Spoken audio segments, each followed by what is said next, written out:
nombre del Padre, del Hijo y del Espíritu Santo. Amén. Dios te salve María, llena eres de gracia, el Señor es contigo, bendita tú eres entre todas las mujeres y bendito es el fruto de tu vientre, Jesús. Santa María, Madre de Dios, ruega por nosotros pecadores, ahora y en la hora de nuestra muerte. Amén. Nuestra Señora, sede de la sabiduría, Ruega por nosotros. Santo Tomás de Aquino, Ruega por nosotros. San Pío X, Ruega por nosotros.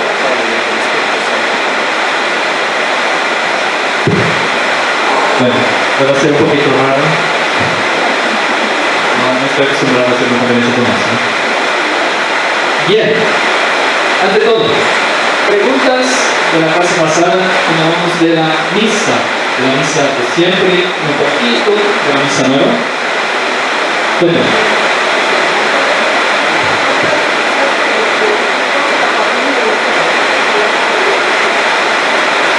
me pregunta sobre la validez de la misa nueva.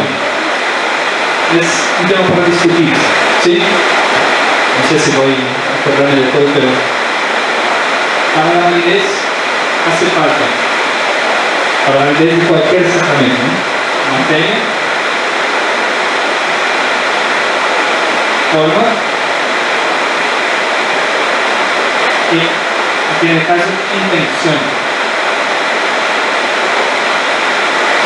Entonces, un sacerdote que celebra la misa nueva, ¿cuál es la materia del sacramento? Es pan de trigo y vino de uva. ¿Sí? Tiene que ser sí o sí esta materia. Si es pan de maíz, no hay misa, no hay consagración. Si es vino de manzana, no hay consagración. Si el vino está cortado, se avinagró, no hay consagración. Si el pan se deterioró y no hay más pan, tampoco hay consagración. Entonces, tiene que ser pan de trigo y vino de uva. ¿Sí? Forma. Formas son normalmente las palabras.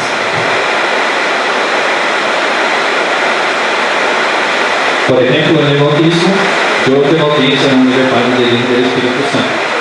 El bautismo acá sería agua, la materia.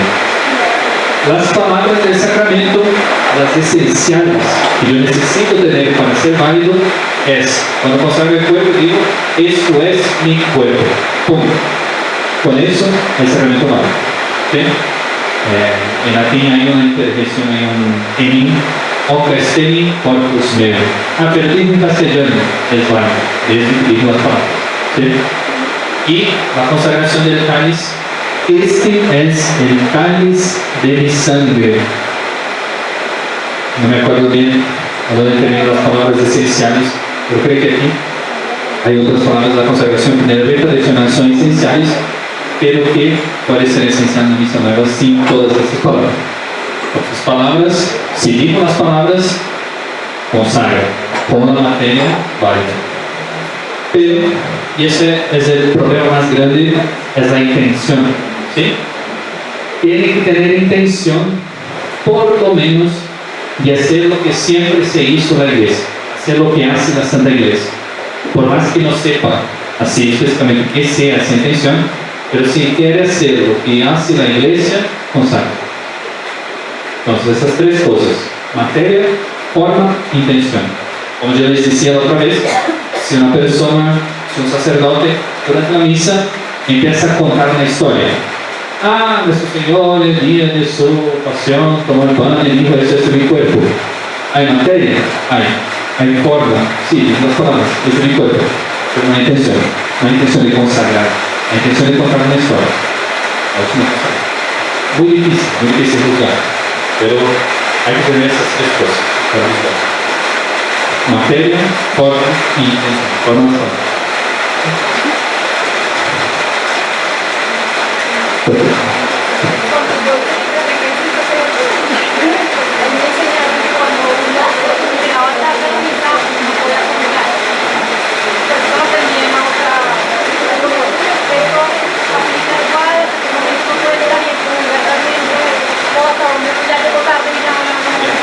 Me pregunta si yo puedo comulgar llegando tarde en la misa, ¿cómo puede ser? ¿Puedo comulgar, no puedo comulgar, llego retrasado, llego al final, llego al principio? ¿Cuándo yo puedo comulgar la misa? Si es una misa del día de semana, llegué a la hora de la comunión, estoy en estado de gracia, puedo comulgar. ¿Sí? No asistí a la misa, porque no llegué a la parte esencial de la consagración, pero puedo comulgar, porque no hay obligación de comulgar. ¿Qué me impide de comulgar en la misa el hecho de haber llegado retrasado? Y no cumplir el precepto. ¿Sí? Si yo no cumplí el precepto dominical por negligencia, llegué retrasado por negligencia mía, yo estoy en pecado mortal. Entonces no puedo comulgar. Pero llegué retrasado y confesé. Bueno, puedo comulgar. El tema de llegar retrasado es que yo cometo un pecado mortal si yo no estoy cumpliendo el precepto por negligencia. ¿Sí? ¿Hasta cuándo llegar retrasado? Mejor decir, lleguen en los términos, con la duda. Pero hay un momento, lo esencial de la misa es a partir del ofertorio, ¿sí? Pero ustedes que están acá, lleguen en los términos. No van a llegar, vale, llegué, no lo viví bien. De hecho, cumplió el precepto, pero no está bien. Pero la devoción fidel tenemos una secuencia. Entonces, ¿por qué yo no puedo comulgar si llego retrasado? ¿Por qué cometí un pecado mortal? Se fue por negligencia. Llegué retrasado porque se me rompió el carro, por ejemplo. Bueno, no es culpa mía, no es algo que yo preveía. Es no hay pecado mortal. ¿Sí? Yo puedo comulgar mismo llegando después de la consagración. ¿Sí? Bien. Salvo que yo llego retrasado a la misa de 8, digo que no fue por negligencia, pero puedo asistir a la misa de 10. Yo intento cumplir el precepto con la misa de 10. ¿Sí? Bien. Una última cosa que el hermano Antonio me acordó la otra vez, que me preguntaron por qué los fieles no comulgan la sangre. Y yo hablé y acabé no contestando la pregunta. ¿Por qué no comulgan los fieles la sangre? Es una cuestión práctica. Cuestión práctica porque es muy fácil derramar la preciosísima sangre. ¿Y por qué? Comulgando el cuerpo, uno está comulgando el cuerpo, sangre, alma y divinidad. No hay división en nuestro Señor. No es que en la sangre está solo la sangre y en el cuerpo está solo el cuerpo. No. En cada partícula de la hostia está el cuerpo, sangre, alma y divinidad. En cada gota de la sangre está el cuerpo, sangre, alma y divinidad. Pero, ¿por qué el sacerdote tiene que comulgar? El sacerdote obligatoriamente tiene que comulgar cuerpo y sangre. Porque el sacerdote está cumpliendo ese testamento, esa alianza con Dios nuestro Señor. Por ejemplo, antiguamente, una de las costumbres de hacer una alianza era que yo hacía un acuerdo con una persona y como señal de ese acuerdo, nosotros tomábamos algún líquido en una misma copa. Significando, yo tomo acá y empiezo alianza conmigo, también tomo en la misma copa, sin alianza. Entonces, nuestro Señor tomó en esa copa preciosísima y el sacerdote hace la misma unión, hace esa sociedad con nuestro Señor. Entonces, para que haya sacrificio, esencialmente, para consumar el sacrificio, el sacerdote debe comulgar cuerpo y sangre. Pero los fieles, como la comunión, para ir a las almas, como el cuerpo, ya comulgó a nuestro Señor, ya se unió a nuestro Señor. Comulgar después de la sangre no le va a unir más, porque es único. ¿Sí? Entonces, entre cuerpo y sangre es más fácil comulgar el cuerpo. ¿Sí? Bien. ¿La duda no? ¿Listo? ¿Se entiende lo que yo hago? Sí.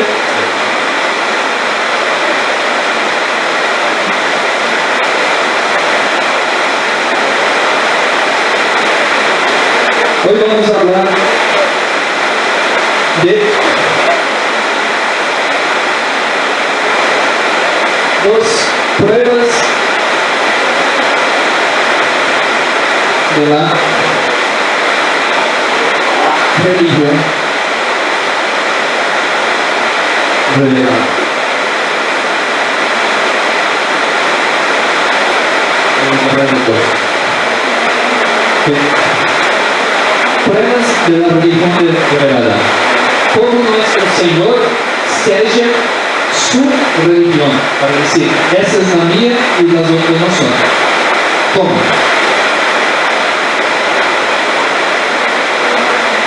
por los milagros y por las profecías. El milagro propiamente dicho es algo, cuando es un milagro verdadero, que solo Dios puede hacer.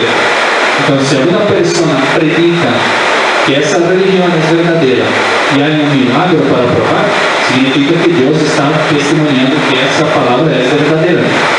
Lo mismo la profecía.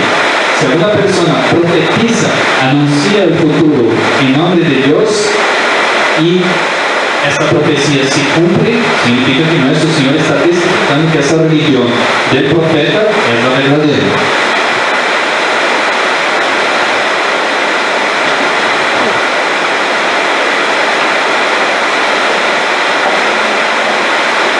Empezamos con los milagros.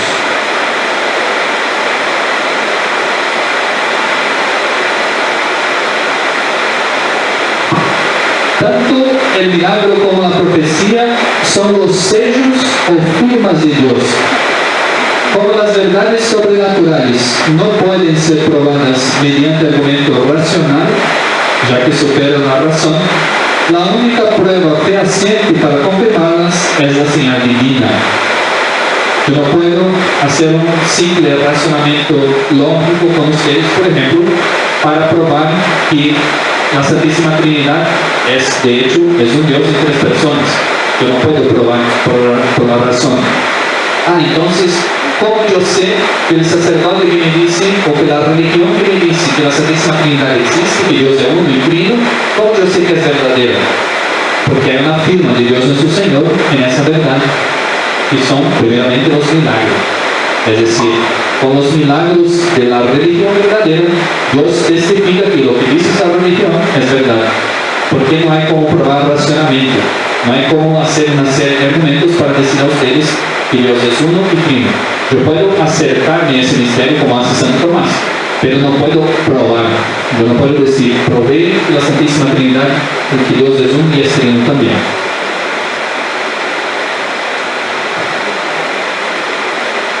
A fin de que el homenaje de nuestra fe estuviera de acuerdo con la razón, Dios ha querido añadir a los socorros interiores del Espíritu Santo, es decir, esa luz interior que da nuestro Señor diciendo, esta religión es verdadera.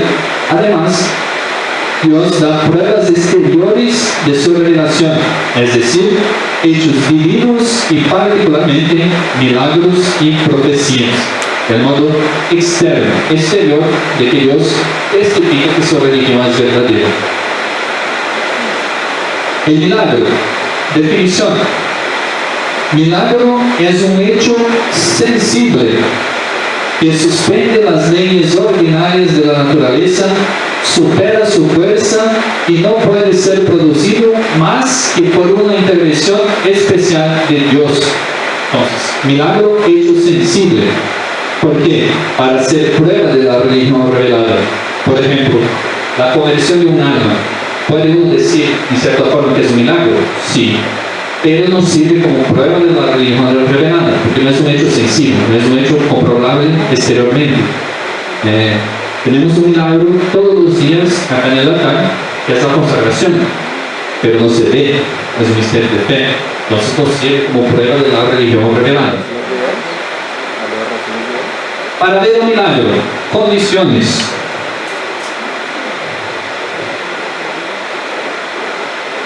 Tres condiciones.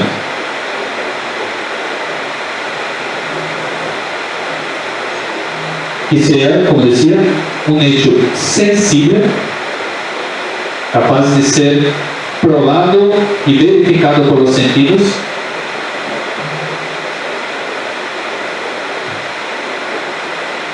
Contrario a las leyes de la naturaleza.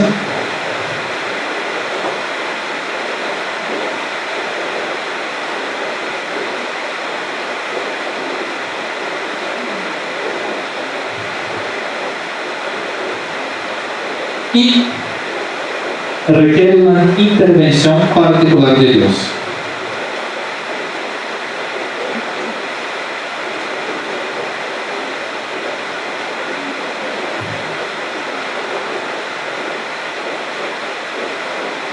Para dar ejemplo, por ejemplo, la lluvia.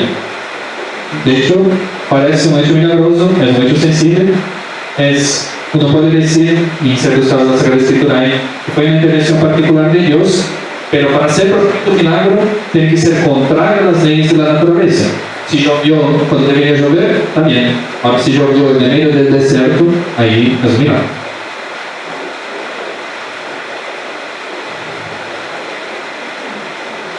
No sería conveniente, dice Lacan, un pensador, que Dios hablara como filósofo que diserta. No sería conveniente que Dios nos presentara desde el cielo un argumento racional para probar que es Dios y que tiene una religión propia suya. Debe hablar como Señor que manda. Nuestro Señor no sería conveniente que se pusiera al mismo nivel de nosotros para argumentar como hace un filósofo. Debe hablar como Señor que manda. Debe apoyar su religión no sobre argumentos, sino sobre las obras de su omnipotencia. Milagros. Nuestro Señor no prueba con argumentos, no diserta con nosotros. Nuestro Señor prueba que su religión es verdadera por los milagros y profecías.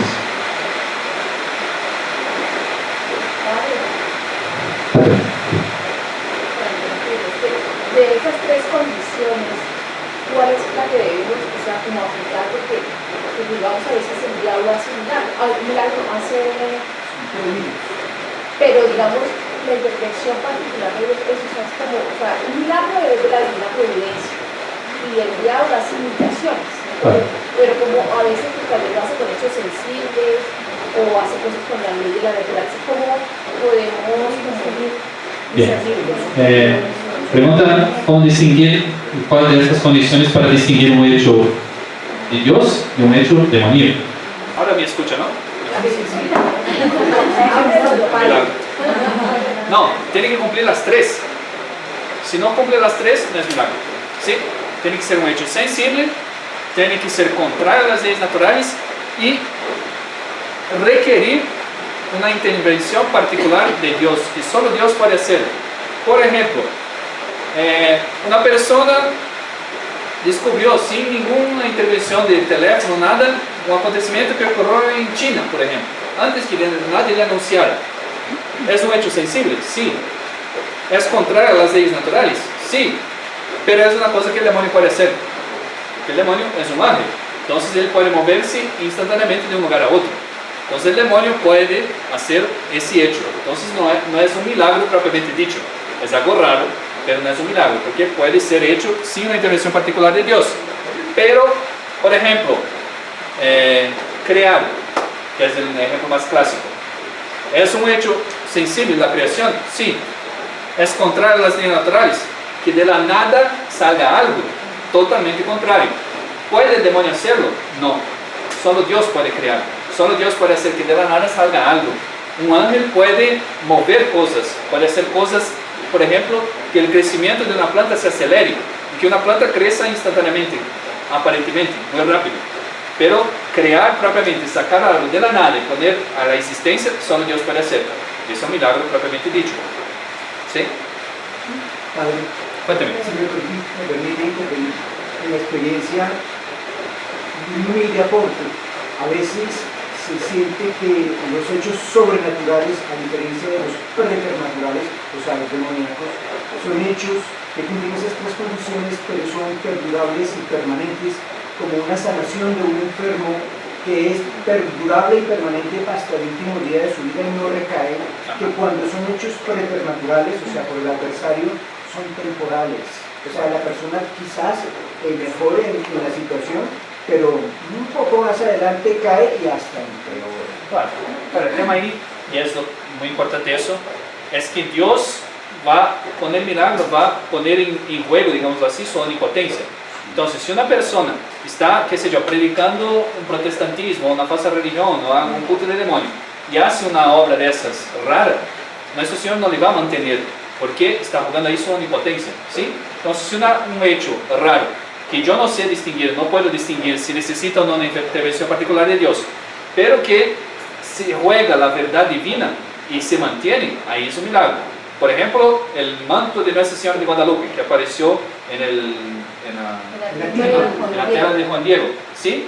Es un hecho que el demonio, por ejemplo, podría hacer aparecer una imagen, podría, pero si ahí se está jugando la verdad divina, entonces que ese hecho se mantenga, y como dice usted, se mantiene por todos los años, y que esa tela no se corrompa, y que la Virgen tenga latidos cardíacos, tanto de ella misma cuanto del niño, que la pintura no está pegada en la tela, sino que tiene un espacio de separación, y todos los hechos milagrosos que están ahí alrededor, testificando la religión verdadera, y que Dios mantenga eso y siga ese milagro, es señal de que es un milagro verdadero y que Dios está poniendo ahí su sello, diciendo así. Eso está comprobando que la religión es verdadera. El Santo Sudario también, porque los sacerdotes y todos predican que la religión verdadera es la de Nuestra Señora resucitada, la católica. Y hay ese hecho de esa sábana que está impreso de manera muy difícil de hacerlo, la fuerza humana no podría hacerlo, y se usa eso como prueba de la religión verdadera. Entonces, si Dios mantiene ese milagro y no lo falsifica, no permite que sea falsificado, que se deteriore, alguna cosa así, es porque Dios está poniendo su sello, diciendo, sí, lo que están diciendo es verdad, lo que dicen de ese milagro es verdadero. Qué sé yo, las llagas de Padre Pío, ¿sí? Un hecho milagroso de un sacerdote de la religión católica, que es, además, tiene otro tema ahí de su humildad también, un santo sacerdote, y que tiene ese hecho de, por ejemplo, que esas heridas, por día, 2 litros de sangre. ¿Qué persona vive perdiendo todos los días 2 litros de sangre? Nadie. Entonces, un hecho sensible, contrario a las leyes naturales, y que testifica, y que es testificado por Dios nuestro Señor. Ese sacerdote está predicando que la religión verdadera es la católica. ¿Sí? Cuéntame. Padre, ya que habla el Señor sobre las sanaciones, de la salud de una persona, cuando se le aplica aceite bendito, por ejemplo el aceite de San José, ¿eso cómo sabe uno? No, uno hace para implorar. Que se sanan y dicen, ya no tengo nada y se curó, y los médicos dicen lo mismo, ahí uno cómo sabe. Sí, es una cura, puede ser comprobada. De hecho, el milagro de un santo es normalmente, hoy en día es así, una curación concedida al santo. A veces el santo ya se murió, pero una persona que si yo tenía la estampita de un santo y puso y rezó al santo y se curó de manera que la ciencia no puede explicar. Nos ven en la iglesia y comprueba que ese hecho es un hecho sensible, que de hecho se curó de una enfermedad que no podría curarse, que es contrario a las leyes naturales, no debería ser así, debería morir o seguir con la enfermedad, y que hubo una intervención particular de Dios, es decir, esa persona rezó a ese santo y muestra que, y por ejemplo el aceite bendito, ¿no? Yo me curé de una cosa por ese aceite que no podría ser curada de otra forma, ¿sí? Que es un problema, por ejemplo, la canonización de Juan 23 para la beatificación. Canonización le pidieron de milagro, pero el milagro teóricamente que pasó con la beatificación de Juan 23 era una persona que tenía un aneurisma cerebral y que ese aneurisma de manera muy particular se fue y él estaba rezando a Juan 23. Es un milagro. No puedo decir por qué, porque ese evento, aunque sea raro, podría haber pasado naturalmente. Ese entrar como en la corriente sanguínea, ese coágulo y irse. Es raro, no pasa normalmente. Normalmente la persona muere, sí, pero de alguna forma podría haber pasado naturalmente. Para hacer un milagro tiene que ser contrario a las leyes de la naturaleza. No que sea raro, sino que no pudiera ocurrir de otra forma. Porque los médicos dijeron que en 15 días de morir ya de cáncer. Claro, o que esta cosa quedara ahí. Perfecto. Sí. Gracias, padre. Bien.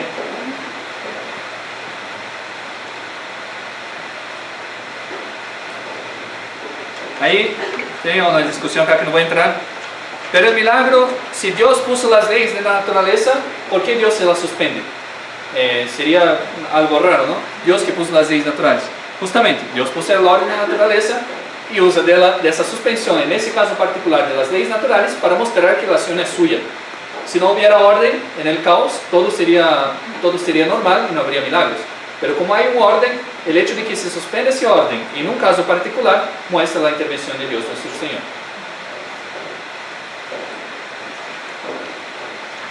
Comprobación. En todo milagro hay dos cosas: un hecho exterior, sensible, y la causa que lo produce. Ahí en el caso, Dios, para hacer milagro verdadero. Dicho de otro modo, para comprobar un milagro, hay que examinar en el hecho tanto su carácter histórico como su carácter sobrenatural. El hecho se comprueba como todos los demás hechos naturales.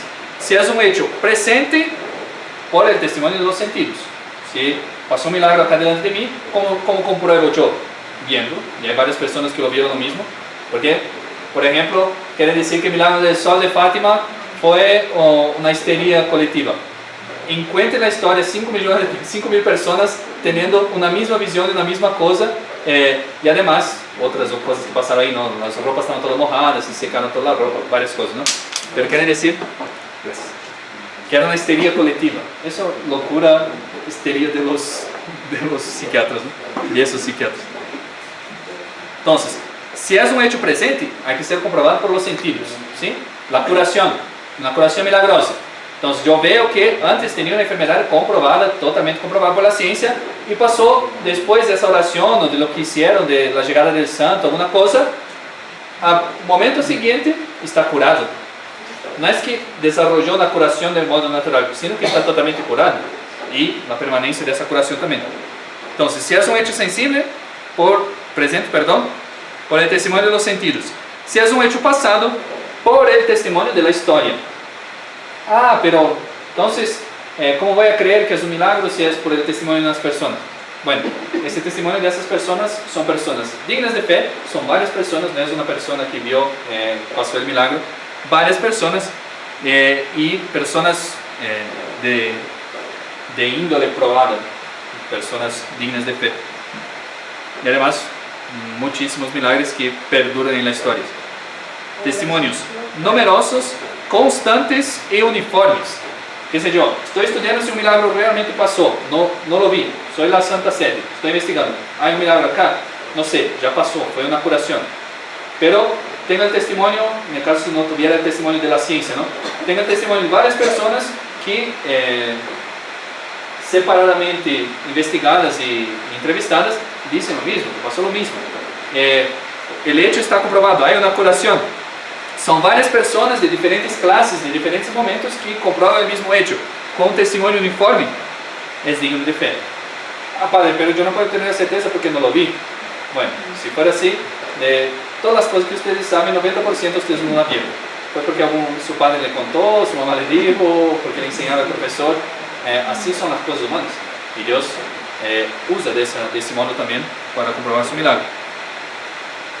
Y después, que sea un hecho sensible, y el hecho sensible, para comprobar que es verdadero, deroga las leyes naturales y es superior a las fuerzas de los seres criados. Necesariamente debe atribuir al Creador, puesto que no hay efecto sin causa capaz de producirlo. Supongamos un muerto resucitado. Todo lo que sucede en el mundo supone una causa capaz de producirlo. Un hombre ha pronunciado sobre el muerto estas palabras: levántate, como nuestro Señor. Evidentemente, esta sencilla expresión no podía resucitarlo, pues es ley bien comprobada que la palabra humana nada puede sobre un cadáver. Por consiguiente, si la resurrección se ha operado, hay que atribuir una causa de un orden superior. Ahora bien, todos los seres creados, visibles e invisibles, son incapaces de modificar las leyes establecidas por el Creador. Para resucitar un muerto se requiere un poder infinito. Por lo tanto, solo Dios ha podido dar a la palabra humana tan gran eficacia. Está diciendo, un muerto resucitado separó alma y cuerpo, ya no está. El demonio no puede unir esa alma y ese cuerpo, no puede hacerlo. El hecho se verificó por el uso de una palabra. Nuestro Señor, por ejemplo, levántate, solo eso, y resucita un muerto. ¿Cuándo es posible que por las leyes naturales una simple palabra levante, haga resucitar un muerto? Es imposible. Entonces, un hecho sensible, contrario a las leyes naturales, y que requiere una intervención particular de Dios. El demonio, por ejemplo, no puede hacerlo.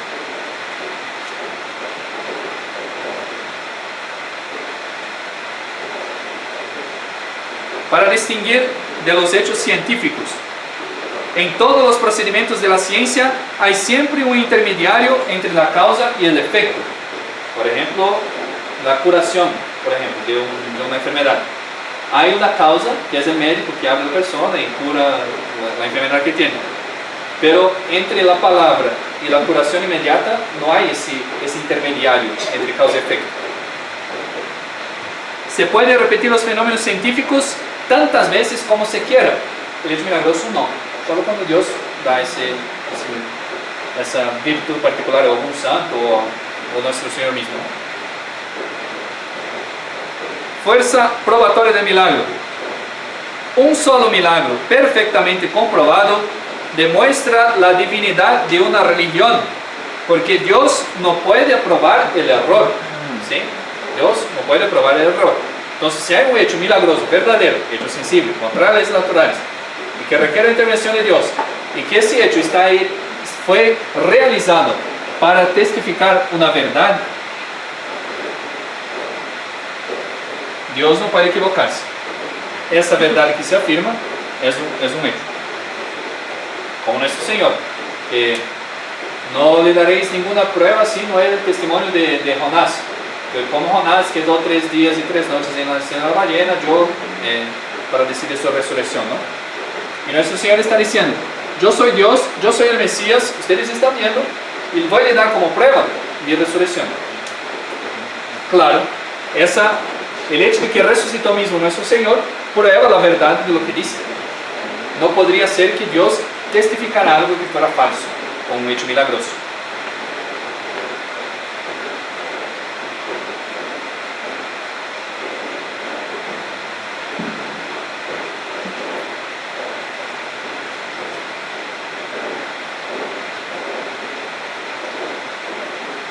Y la segunda prueba de la religión revelada, las profecías.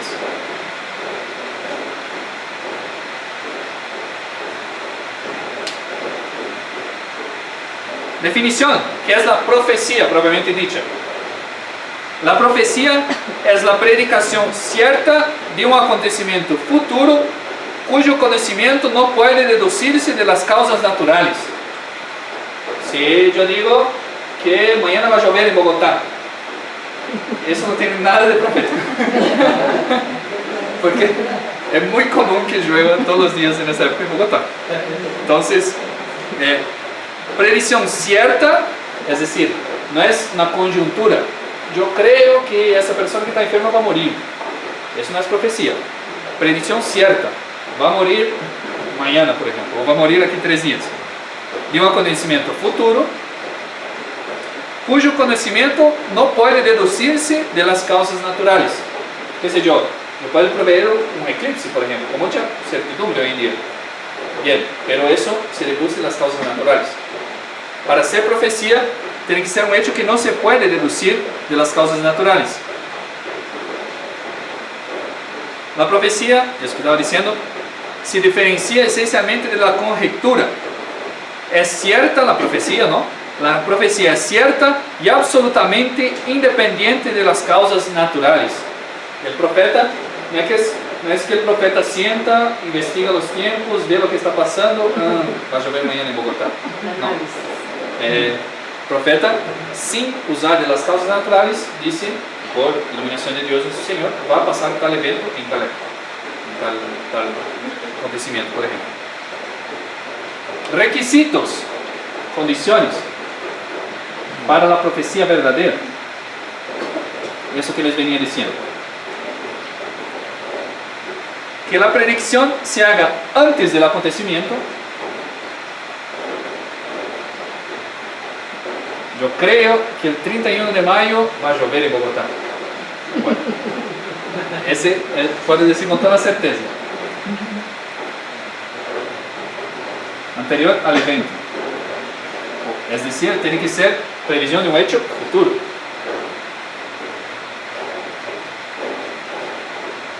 Con certeza. La profecía no es una conjetura, no es un puede ser, es un va a ser.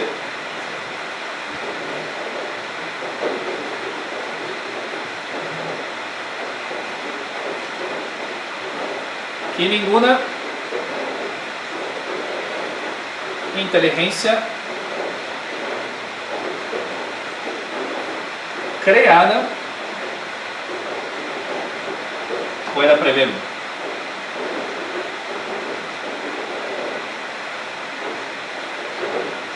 El demonio, por ejemplo, conoce muy bien la naturaleza humana. Entonces el demonio puede decir con una conjetura bastante cierta, qué sé yo, sale una intervención divina, esa persona, qué sé yo, empezó a cometer pecados veniales seguidos, comenzó a hacer tal cosa. El demonio puede prever, puede decir a los que se consagran a él o alguna cosa así, esa persona va a caer en pecado mortal. Incluso el demonio, conociendo los eventos, las situaciones alrededor de esa persona, va a decir, esa persona hoy va a caer en un pecado mortal. El demonio puede hacer eso, por una conjetura mucho mejor que la nuestra. Entonces, para que haya profecía, tiene que ser un evento que ninguna inteligencia creada pueda preverlo. Y última condición para que haya verdadera profecía,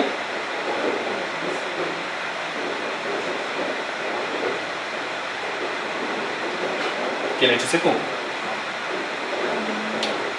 Mañana, como tenía una profeta en Brasil que decía que un shopping se iba a caer, demoler, no sé qué, y decía con toda certeza, anterior al evento, un evento que ninguna inteligencia creada podía prever, pero que no se dio, no se cayó el shopping que dijo la profeta. Tenía una tía mía que no entraba en el shopping por miedo.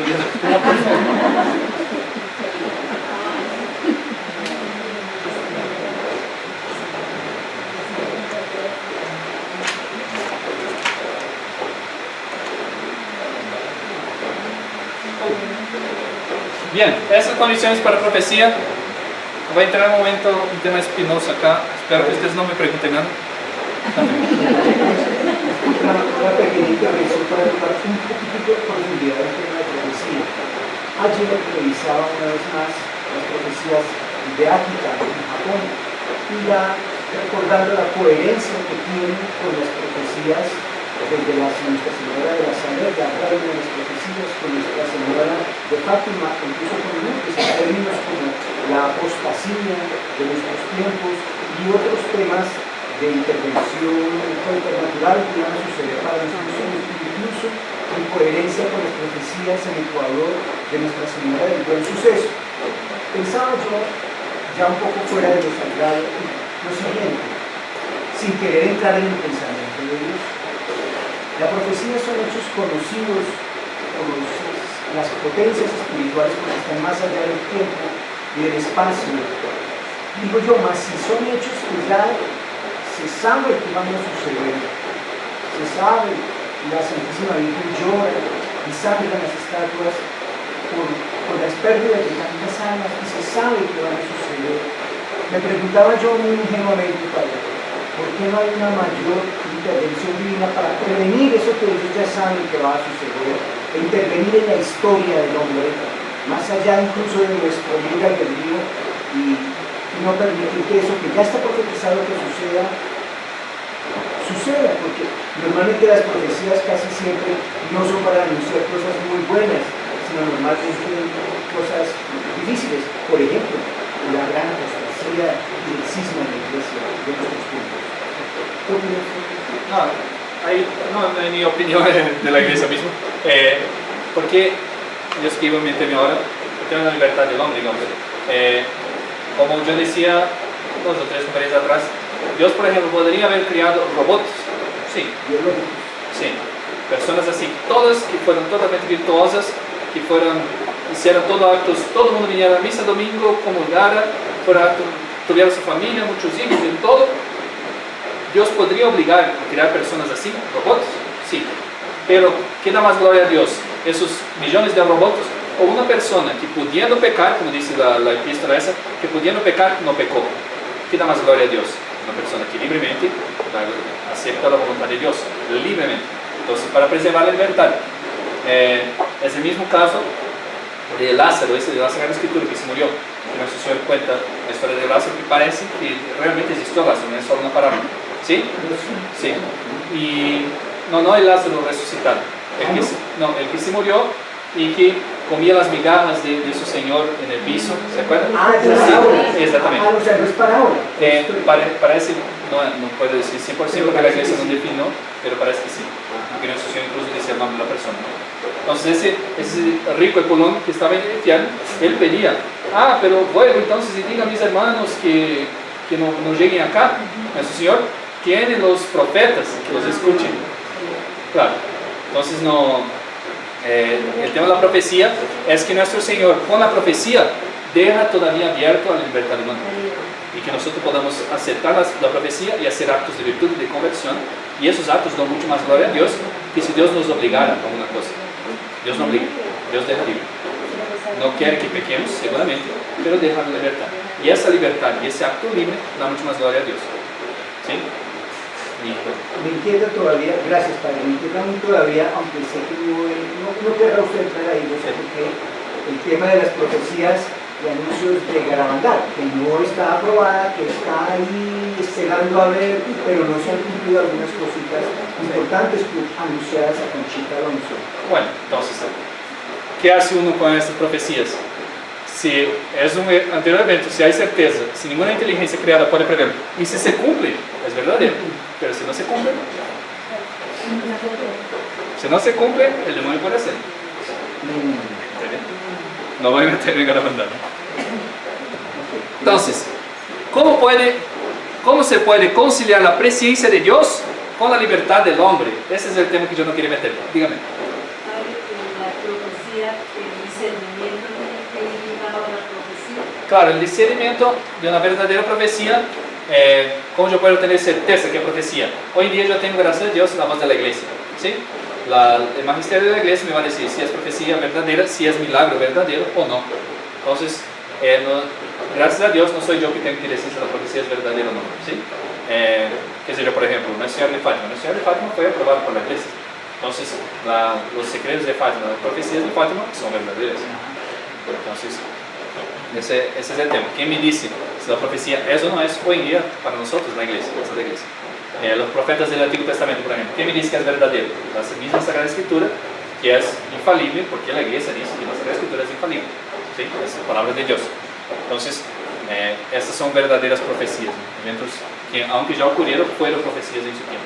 Pero hoy en día, para nuestra tranquilidad, quien me dice si es verdadera profecía o no, es la iglesia, ¿sí?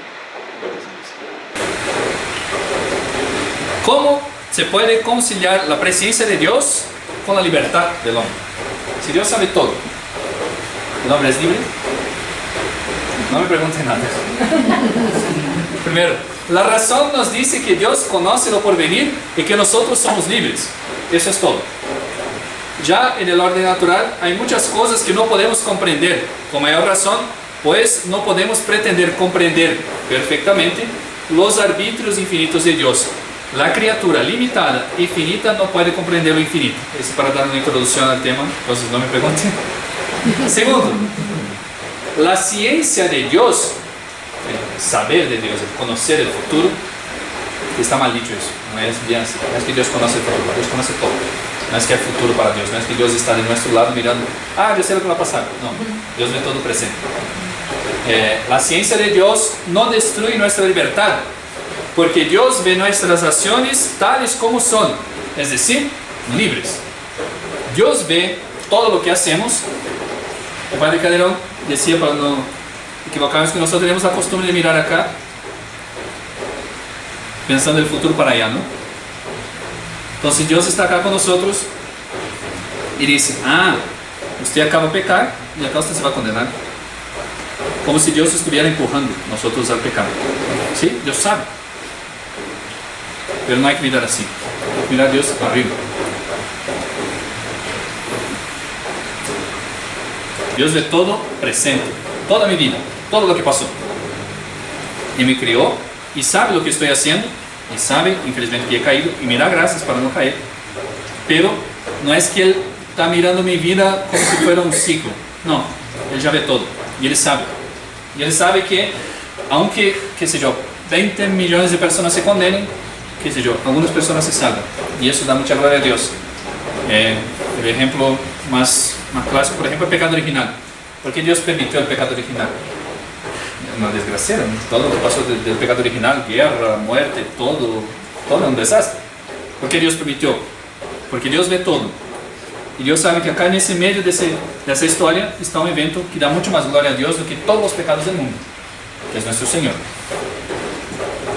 Entonces, Dios permite el pecado, por ejemplo, sí.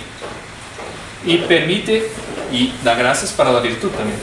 Entonces, ¿Es que Dios empuja a uno a pecar o empuja a uno a la virtud? No. Dios nos deja libres. Da gracias, eso seguramente. Da muchas gracias. ¿Y por qué da gracias para uno y no da todas las gracias para otros? Porque quiere. Dios es libre. No podemos nosotros nos poner en lugar de Dios. Dios es libre. Porque salvó a ese y permitió que ese se condenara. Dios lo sabe. Yo no puedo intentar meterme en la cabeza de ellos. O sea, que en este caso la profecía, que va enlazada con la predestinación. Claro, justamente la objeción esa estaba intentando meterse ahí, ¿no?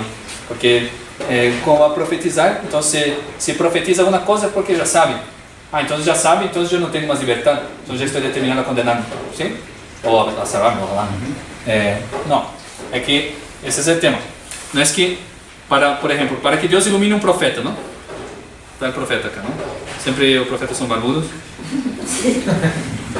Está el profeta.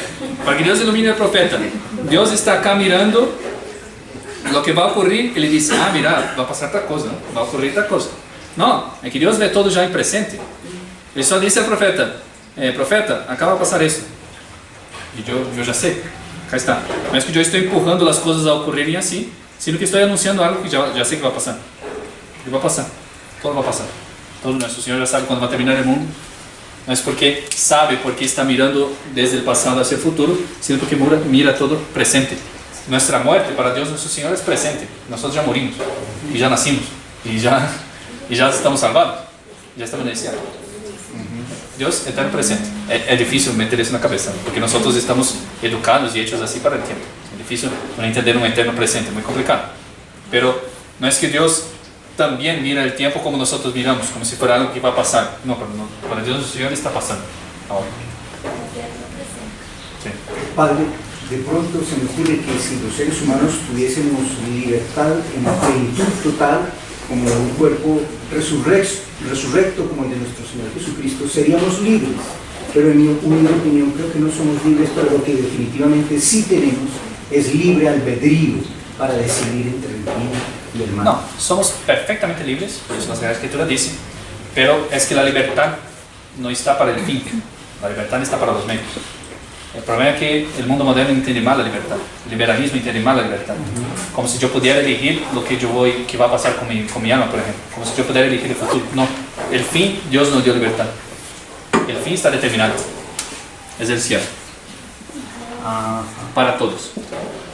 Y los que se condenan, no es que fueron libres para condenarse, es justamente porque no usaron de su libertad se condenaron. La libertad está para los medios. Tengo que llegar al cielo, el fin ya está dado, ¿sí? Tengo que llegar a Bucaramanga, ¿sí? El fin ya me está dado.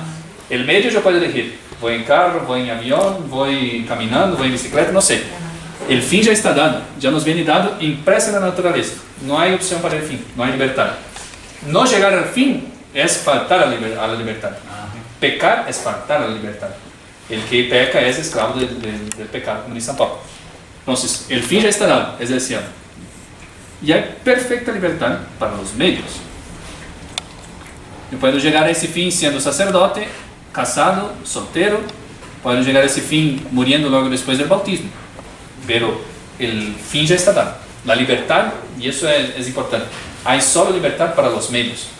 Porque si uno piensa libertad a lo moderno, nadie es libre de hecho, porque, qué sé yo quería tener alas para volar y no tengo. Entonces no soy libre, porque mi querer no es omnipotente. Libertad no es querer lo que cualquier cosa y poder hacer cualquier cosa que la voluntad se le dé la gana. No. La libertad está, qué sé yo tengo una naturaleza humana, yo no puedo tener alas, por ejemplo. Entonces, la naturaleza ya está, el fin ya está puesto, la libertad está para los medios, con ese instrumento que yo tengo. Gracias por esa interesante aclaración. Y unas palabras de la Santísima Virgen en Fátima, que le repitió en Garabandal a las niñas cuando les mostró el Averno. Les dijo: no os preocupéis, que allá solo llega el que quiere. O sea, solo se condenan los que quieren. Sí, de hecho es así. Y pues es un poco enlazándolo con eso, entonces es porque sí. Claro. Es complejo, sí, es profundo. Porque de hecho nuestro Señor mismo dijo, vaya, cuando dice, id al fuego eterno preparado para los ángeles y sus secuaces. El infierno no está preparado para los hombres. Es peor, ¿no? Si uno llega al infierno está en casa ajena, además. El infierno está preparado para los ángeles y sus secuaces. Y los hombres caen ahí por justamente por faltar a la libertad.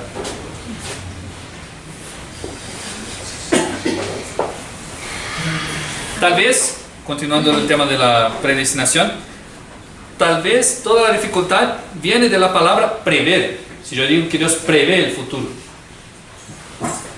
pongamos en su lugar la palabra ver, es la correcta. No es que Dios prevé, ve con anticipación. No, Dios ve, es presente.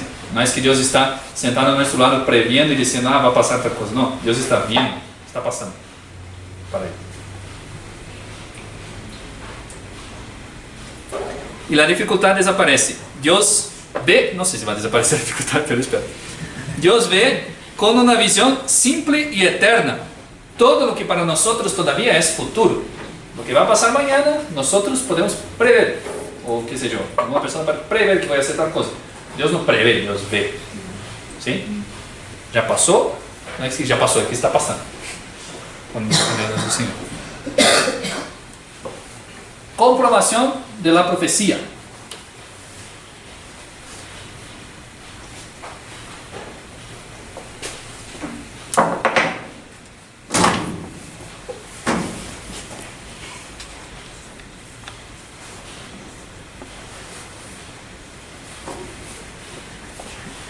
Una profecía es realmente divina si está hecha en nombre de Dios antes del suceso.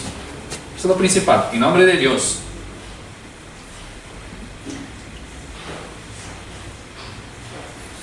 Antes del suceso, bueno,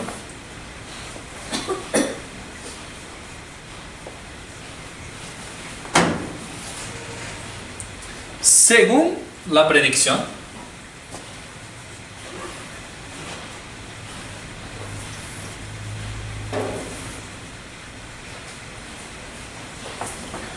yo, por ejemplo, está profetizado, y eso lo ven los santos padres, que los judíos al final de los tiempos se van a convertir, ¿sí? Conversión de los judíos. Llega al final de los tiempos y se está acabando el mundo y se convierten en los musulmanes. Bueno, si así fuera, esa profecía no sería verdadera. Es verdadera, claro, porque es revelación divina en el Apocalipsis. Pero si pasa un evento parecido, pero no según lo previsto, no es profecía divina, no es profecía de nuestro Señor.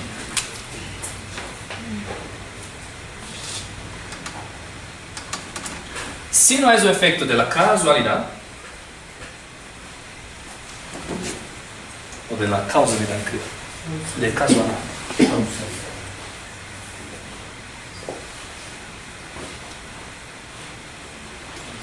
Y si no podía preverse,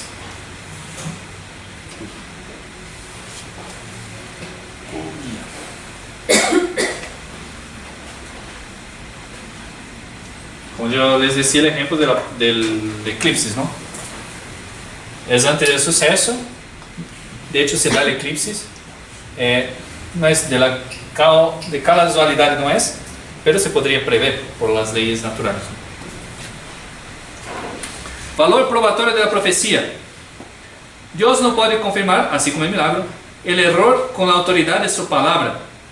La profecía es sin duda un verdadero milagro en el orden intelectual. Por ejemplo, Padre Pío. Padre Pío le dijo a Carol Wojtyla que iba a ser papa. Antes del suceso, de hecho, según su predicción, no es por casualidad, porque había muchos cardenales, no es que podría pasar así por nada, y que no podría preverse de manera natural. No podría, mirando un joven seminarista, creo que es sacerdote cuando llegó ahí, un joven sacerdote que llega ahí y dice que usted va a ser papa. No es una cosa que se podría prever por leyes naturales.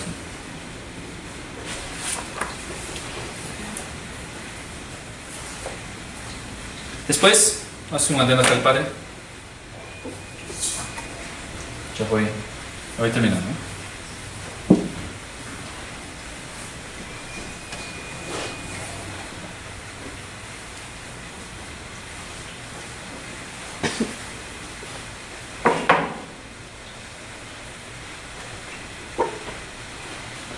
Las profecías de los milagros son los medios para comprobar la verdadera religión. Y nosotros tenemos el sumo taumaturgo, es decir, milagrero.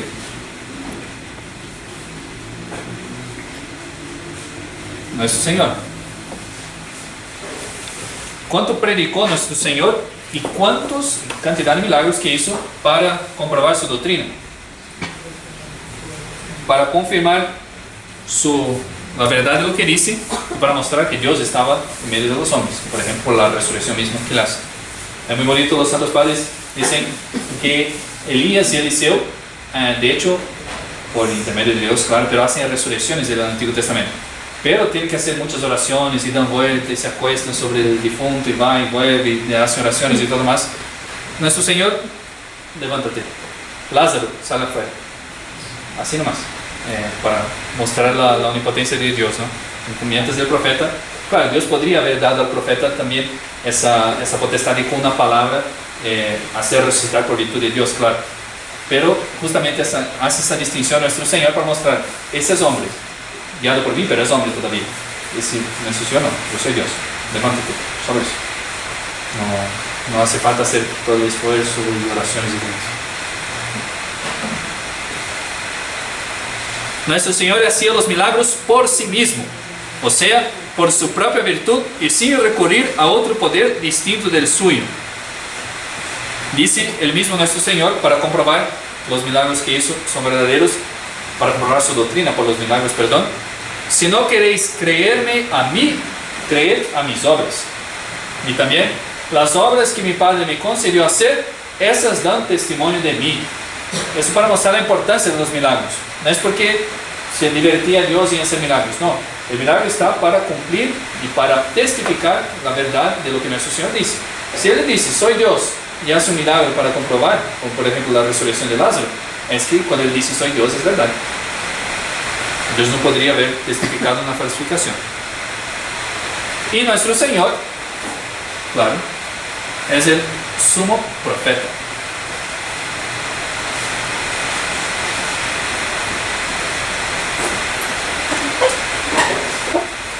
Profecías, hace una distinción de las profecías de nuestro Señor. Profecías realizadas en vida de los apóstoles. Por ejemplo, su pasión. Subiremos a Jerusalén y el Hijo del Hombre será entregue en manos de los gentiles. Nuestro Señor está profetizando ya en vida de los apóstoles, con todas las circunstancias. Sobre la suerte política y religiosa de Israel, es en vida de nuestro Señor. Por ejemplo, la destrucción de Jerusalén. Nuestro Señor no quedará piedra sobre piedra. ¿Sí? Y sobre los apóstoles, que Pedro, por ejemplo, San Pedro será crucificado. Nuestro Señor lo previno. Te cinges a sí mismo, pero llegará el tiempo que te cingirán y te llamarán al lugar donde no quieres estar. No me acuerdo bien las palabras de nuestro Señor. Después,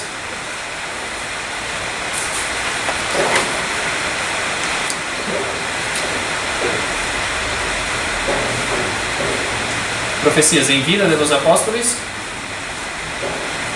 que de hecho los apóstoles vieron la destrucción de Jerusalén, no todos.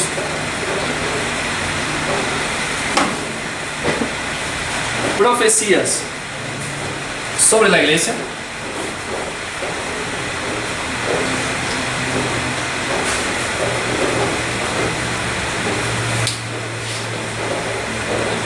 Que sería, por ejemplo, un reino universal que incluiría gentes de Oriente y de Occidente. Eso todo nuestro Señor previó. Y por ejemplo, que las puertas del infierno no prevalecerán sobre ella. ¿Por qué tenemos tanta seguridad en decir que la iglesia no va a acabar? Porque nuestro Señor es un profeta, Dios hecho hombre, dijo. Y nosotros estamos ahí aferrados a esa profecía de nuestro Señor. Esa es la importancia de las profecías. Cuando yo tengo, aparte de nuestro Señor, cuando yo tengo un profeta que yo sé que es verdadero, ya sus profecías son hechos comprobados y pasó todos los requisitos para la profecía. Lo que él me dice después, yo puedo creer si es verdadero. ¿Sí? Lo que, qué sé yo, no sé, los anuncios de los profetas del Antiguo Testamento, piensen en la gente que vivía ahí en la época, ¿sí? Un profeta que tiene una profecía comprobada por Dios nuestro Señor, un hecho futuro que no se podría prever por leyes naturales y que el profeta anunció y que se dio. Bien, esa persona es un profeta, es una persona guiada, iluminada por Dios nuestro Señor. Es decir, lo que él me profetiza después también es verdadero. ¿Por qué? Ya fue testificado por nuestro Señor que es un profeta. Hizo muchísimo más con nuestro Señor. con los milagros que hizo para probar su divinidad, con las profecías que ya se cumplieron en tiempo de los apóstoles, mucho más la profecía, por ejemplo, de la iglesia, de la infalibilidad y de la perseverancia de la iglesia hasta el fin de los tiempos.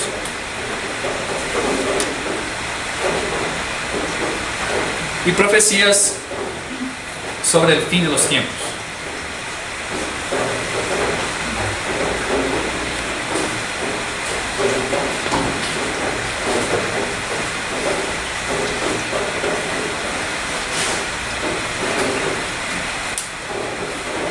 Por ejemplo, la aparición de falsos cristos. Nuestro Señor anunció la predicación del Evangelio en todo orden. Mire que él estaba hablando a los apóstoles que todavía ni entendían muy bien que la iglesia se debería ir hacia los gentiles.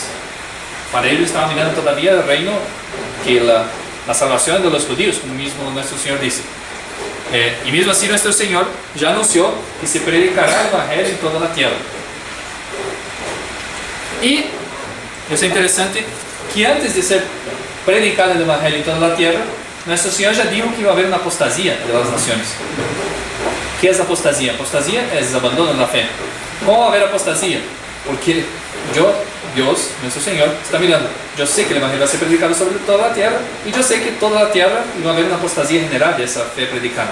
Antes de que la fe se predicara, nuestro Señor ya anunció que iba a haber una apostasía general. Imagínense, hoy es fácil entre comillas, va a decir, va a haber una apostasía porque el Evangelio ya fue predicado en todos los lugares. Pero desde nuestro Señor decir que va a haber una apostasía si el Evangelio nunca había sido predicado en toda la tierra, es porque es el sumo profeta, es nuestro Señor. Solo Él puede hacerlo. Bien, quedó muy confuso, quería dejar más ordenado, pero para tener algo de estas dos pruebas de la religión revelada, el milagro y las profecías, que son los sellos, las firmas de Dios nuestro Señor, para mostrar que su religión es verdadera, que es la divina. Por eso, todos los milagros de los santos que vemos, por ejemplo, son el sello de Dios hacia la verdad de su religión. Y que toda esa multitud de santos, haciendo multitud de milagros, predique la misma fe, ya de por sí ya es un milagro. La misma fe y siempre la misma doctrina. En los hechos raros que uno puede ver ahí en otras religiones, no hay verdadero milagro, tampoco hay profecía y no hay unidad de fe, unidad de doctrina. Uno hace un hecho raro en una religión que no es un milagro y predica una cosa, otro hace otro hecho raro en otra religión y predica otra cosa. Entonces, o las dos son falsas o una sola es verdadera. Entonces, pero si uno ve la religión verdadera, la católica, inúmeros hechos milagrosos, comprobados, científicamente comprobados que no se puede probar por la ciencia, las profecías de esa religión verdadera, puede decir, sí, la religión católica, además de las notas de la iglesia, ¿no? No sé si ya hablé de las notas o voy a hablar en algún momento, pero está por ahí, en el curso, de las 4 notas de la iglesia. Pero hoy quería solo tocar ese tema de las milagros y profecías, las dos pruebas de la religión revelada. ¿Preguntas, dudas? ¿Pueden ir para cualquier lado? Padre, ¿qué consejo nos puede dar en estos momentos que estamos viviendo en nuestra iglesia de crisis, en la iglesia, por un lado, y por otro con por los medios tecnológicos que hay hoy, de todos los mensajes proféticos o que se autodenominan proféticos? Todos los días, prácticamente, cada hora hay un mensaje profético. Y para no caer como en una especie de milenarismo, sin dejar de recordar las verdaderas profecías que la iglesia ha reconocido como las dejaron. Sí. Bueno, la regla es lo mismo que yo dije la otra vez, 1 o 2 conferencias atrás. Delante de cualquier revelación particular, negar. San Juan de la Cruz, negar. Pero si es de Dios, dice de San Juan de la Cruz, ¿no? Si es de Dios, Dios va a saber mostrar que es verdadero y que es suyo. Y si no es de Dios, usted lo hizo bien. Hace bien tanto lo que es de Dios cuanto que no es de Dios, cuanto que la revelación particular, nega. Si le aparece un ángel por ahí, ¿no? no creo, no voy a seguir lo que me dice. ¿Sí? De las revelaciones particulares, justamente por esa situación de crisis que estamos en la iglesia, es mejor no aferrarse a ellas. ¿Sí? Aunque pudiera decir, sí, puede ser que sean verdaderas, no sé, pero como yo no tengo hoy en día un magisterio que me dice cuáles son verdaderas, cuáles son falsas, es mejor aferrarme a lo que dice el magisterio, que son las pasadas, las antiguas. Entonces, por ejemplo, Fátima, es difícil. Fátima, el tercer secreto, por ejemplo, no ocurrió, todavía no pasó. Entonces, es decir, la aparición de Nuestra Señora de Fátima es una revelación particular comprobada por la iglesia y que no se realizó todavía en su plenitud. ¿Sí? Entonces, yo puedo aferrarme a Fátima, yo puedo aferrarme a Nuestra Señora de la Salud, puedo aferrarme a Lourdes, puedo aferrarme al Apocalipsis de San Juan y lo que los santos padres dicen. Entonces, justamente por ese tiempo de crisis, Dios no me va a juzgar por haber creído o no en alguna revelación particular que pasó tardía. ¿Por qué? Porque Él solo va a me cobrar de aquello que Él impuso con su magisterio, ¿sí? De las verdades de fe. Entonces, si el magisterio no dice nada, es mejor aferrarse a lo que tiene el pasado. Porque si no tengo un magisterio que me dice si es verdadero o si es falso, yo no puedo creer en mi juicio público para decir si una revelación es verdadera o no. ¿Sí? Aunque tenga apariencia de verdad. Pero yo nunca puedo sentarme así como en la tranquilidad de la iglesia cuando tiene un magisterio que dice sí, es verdad. Sí, puede seguir. Sí. La otra era del milenarismo, ¿no? Sí, milenarismo es un tema bastante complicado también. Si no fuera a decir así, un argumento ad hominem para por qué el milenarismo está mal. El milenarismo, no sé si saben ustedes, porque Apocalipsis cita a veces el reino de 1000 años, una cosa así, y hay gente que piensa, y escritores famosos incluso, que dicen que después del fin de los tiempos, terminó el mundo, se acabó, van a tener 1000 años de un reino temporal, de felicidad perfecta. 1000 años viviendo acá en esa tierra, felices, sin tentaciones, sin pecado, como si fuera un cielo, un paraíso terrenal, ¿no? Eso básicamente es lo principal del milenarismo. Pero si uno quisiera así, para patear el balde, como dice en Brasil, así, solo para decir, yo no quiero 1000 años del reino terrenal, yo quiero ir al cielo. ¿Para qué me sirve 1000 años del reino terrenal? No sirve para nada. No, el reino de Dios no es de ese mundo. Entonces yo quiero el cielo, yo quiero ver a Dios nuestro Señor. Entonces, eso no sería un premio de nuestro Señor, me retener 1000 años acá viviendo una felicidad natural, impidiendo que en esos 1000 años yo ya estuviera viendo a Dios mismo. Entonces, el premio para el fin de los tiempos es llegar al cielo de una. Yo no me sirve 1000 años del reino temporal, por más que gente quiera interpretar esas profecías de esa forma, pero no tiene sentido que nuestro Señor quiera dar, porque ahí ya tenía la libertad y todo más, de querer darme un regalo que fuera un regalo parcial, porque todavía no está ahí, como los santos, ¿no? Santo Tomás de Aquino, cuando estaba para morirse, nuestro Señor se le apareció, dijo, bien hablaste de mí, Tomás, ¿qué quieres de mí? A ti solo a ti. ¿Qué quiero más? Es a Él. Entonces, un reino temporal, de hecho, no sería un regalo de Dios, sería más bien un castigo de Dios. Serían 1000 años más para esperar llegar al cielo, que es a donde todo el mundo quiere llegar. Entonces, un reino temporal no va en el orden divino, porque Dios da todo, ¿no?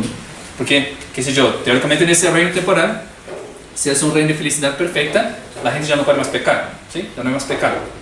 Entonces, si no hay más pecado, bueno, que me lleve al cielo de una. ¿Para qué tengo que esperar 1000 años para llegar allá? Si ya no hay más tentación, ya no hay más combate, la guerra acabó, entonces déme premio. No tendría sentido que Dios prolongara más nuestra pobre existencia acá, aunque sin pecado, y no nos diera Él mismo a su visión beatífica. Padre, discúlpeme un poquito ahondar en esa parte. Si bien es cierto, la Iglesia sobre el tema del Apocalipsis y de los temas de los últimos tiempos ha dado un poco de libertad interpretativa a los diferentes teólogos por lo complejo del tema, y hay unos que son milenaristas y otros no lo son. Pues me pregunto yo cuál sería la perspectiva, digamos, de fe que debería tener uno, si esperar en ese reino de los cielos que podría ser aquí mismo en la tierra, toda vez que nuestro Señor dice, he aquí que yo hago todas las cosas nuevas, y también en Apocalipsis dice, y vendrán nuevos cielos y nuevas tierras. O sea, eso hace pensar que el reino de los cielos no solamente es un paraíso espiritual en el mundo, donde ciertamente lo es, sino que es puesto aquí también sobre la tierra, pero en unas condiciones de divinidad como las del mismo cielo ahora. O sea, digamos que hay una Jerusalén espiritual que debería bajarse aquí a nuestro nivel y transustanciar, transformar todo para que sea una divinidad. O sea, un poco la pregunta es, ¿es el reino de los cielos? ¿Es el reino espiritual o es aquí también en la tierra, pero con las leyes de la pureza y perfección de Dios? No, es acá también,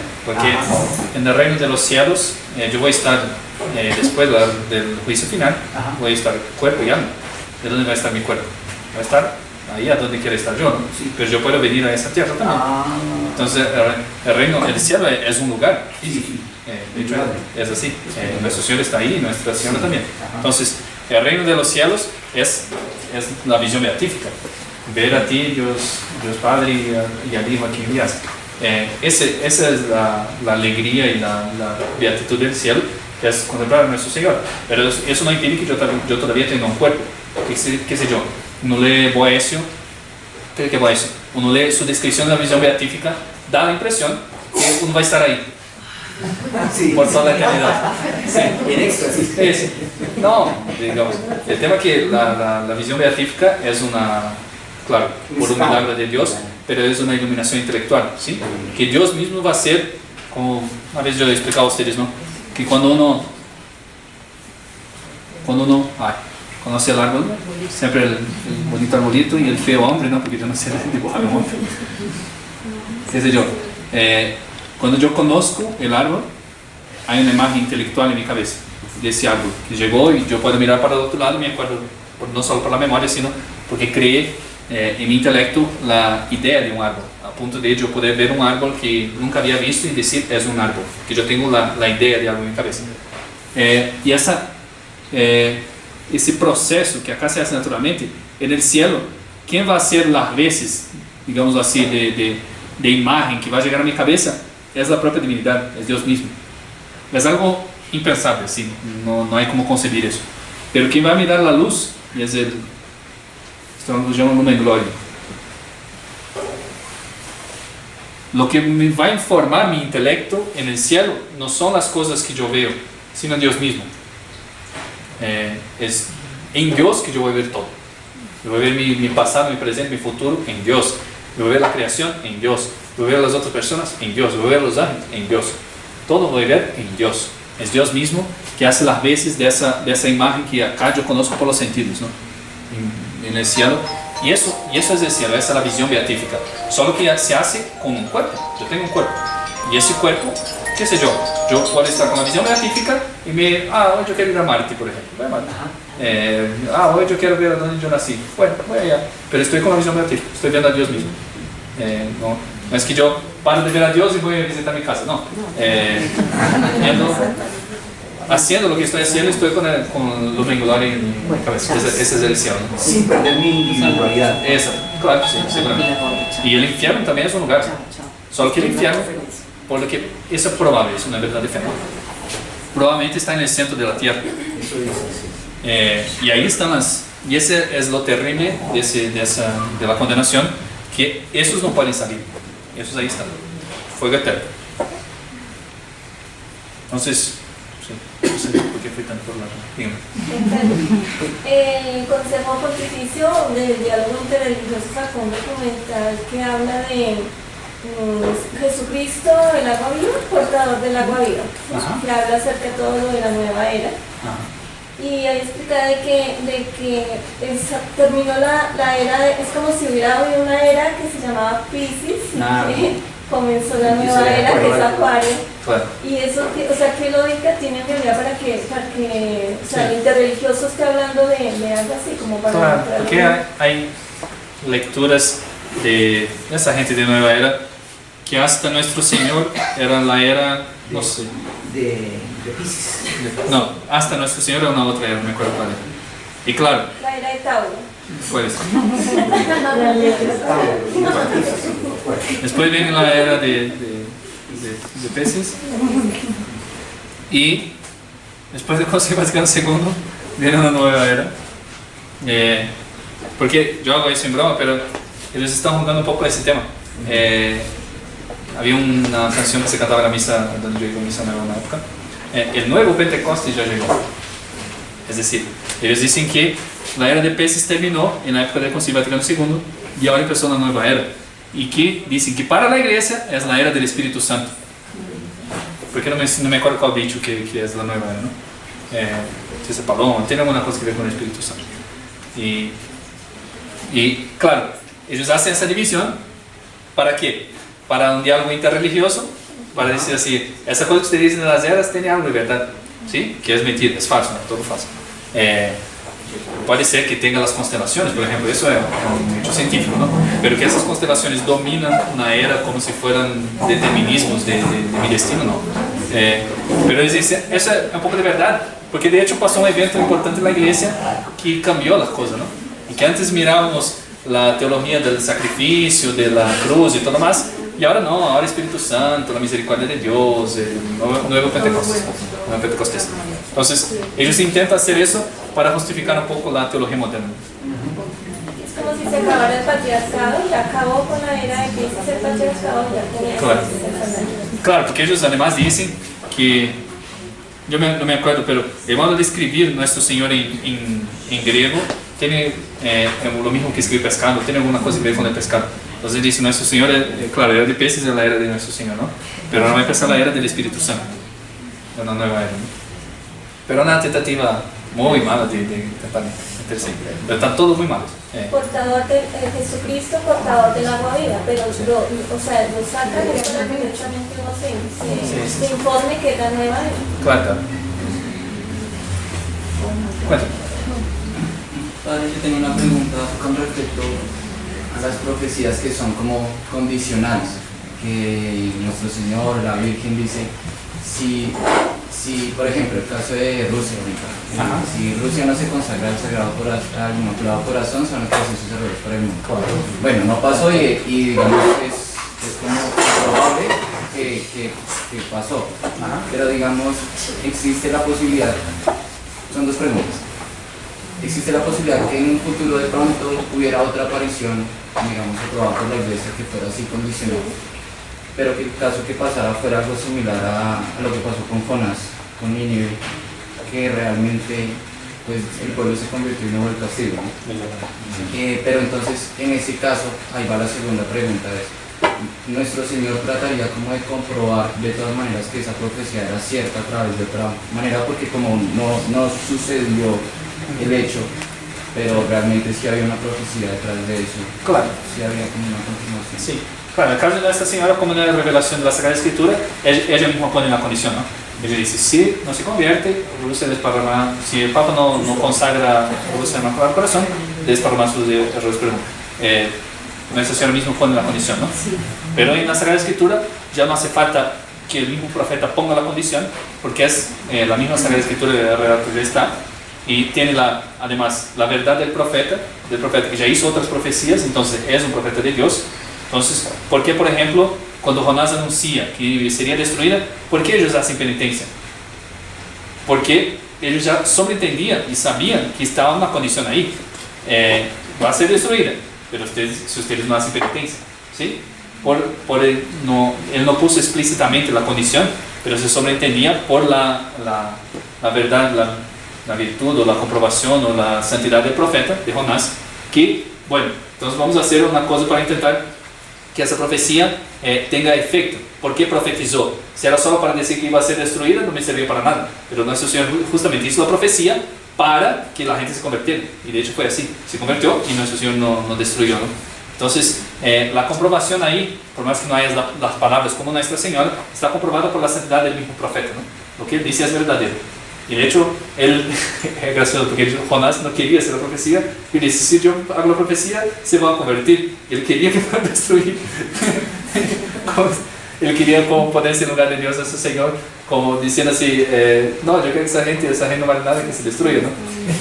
Pero nuestro Señor le obligó, le hizo caer, que se caiga en el mar y se en la ballena y todo más, para que hiciera la profecía justamente. Por la santidad del profeta, la gente que escuchó sabía que era una profecía condicional, digamos, va a ser destruida. Bueno, si nosotros no nos convertimos, está esa condición que no explícita. Pero en el caso, como ya no, qué sé yo, Nuestra Señora apareció, y es un caso de aparición que iba a ser comprobado, Nuestra Señora misma puso la condición: si Rusia no se convierte, desparramar sus errores por el mundo. Después vino la comprobación de la iglesia, pero de lo más que no hace falta, ya era un profeta identificado. Pero de hecho, sí hay relación de campo. O sea, tal cual lo que está pasando con el mensaje de Fátima de la Santísima Virgen, que si no se cumplía lo de Rusia, todo lo que ella nos dijo se está sucediendo. Claro. De hecho, ¿cuál es el error de Rusia? Todo. El comunismo. Falta de oración, falta de Sí. realmente Claro. la búsqueda de Dios. Claro. Entonces, qué sé yo, Monseñor Lefebvre, por ejemplo, nuestro fundador, hizo una consagración de Rusia, fue a Fátima y todo. Pero, ¿qué pidió Nuestra Señora como condición? Que el Papa, el Santo Padre, consagrara a Rusia. Con los obispos de Rusia. Y ya no está el Papa, ya no. Claro, Ya no tenemos. claro, el Santo Padre implica la unión con los obispos, sí. Sí, ella dijo también, sí, es verdad. Entonces, tendría que Y por ejemplo, lo que usted dice ahorita, o sea, hay unas profecías que tienen, vamos a aprender un poquito más de lo que usted está diciendo, tienen condición. Claro. Entonces tenemos un chance ahí pues para Claro. reaccionar. Pero por ejemplo, lo determinante que dijo nuestro Señor, yo les pedro y sobre esta piedra edificaré mi iglesia y las puertas del infierno no prevalecerán. Claro. O sea, ahí no puso ninguna condición, Claro.